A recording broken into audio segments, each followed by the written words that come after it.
period of the Modi government, which is Modi 1.0, 2014 to 2019, was about repair. Banks had to be recapitalized. Corporate governance had to be improved.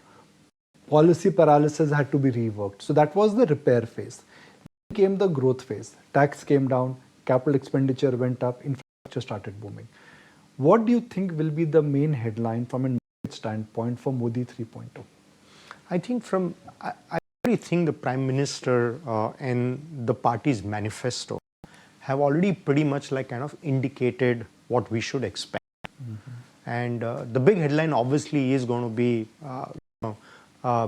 maybe it's something going to be like reforms 2047 or goal 2047. I think clearly it's going to be that, and maybe what was not or could not be done in the last 10 years will probably be done maybe in the next 1 quarter or 10 months of assuming power, or maybe during the course of the next 6 months of assuming power. I think that's going to be, and probably areas to do with labor, areas to do with agriculture.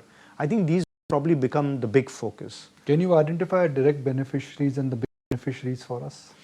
So I think overall what I see, Nikunj, the biggest beneficiary is going to be the manufacturing sector.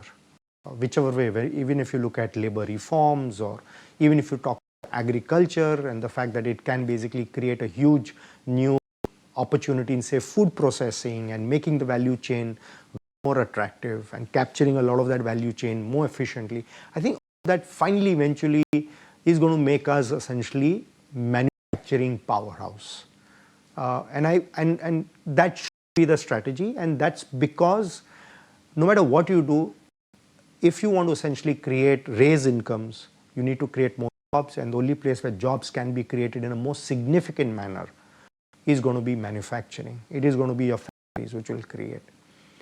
And for that, Nikunj, if you just look at it, the first 5 years of the last 10 years, the big reforms were RERA, GST, and lowering corporate tax rate.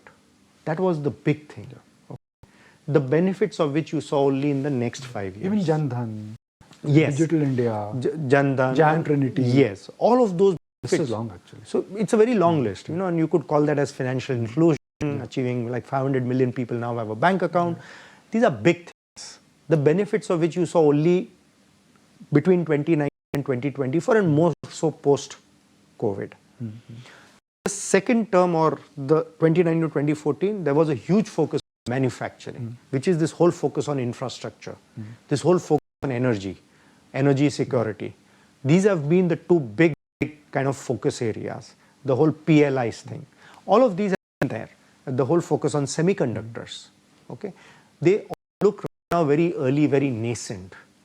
But I think between now and 2029, the next 5 years, you will see the outcome of what has happened in the last 5 years there.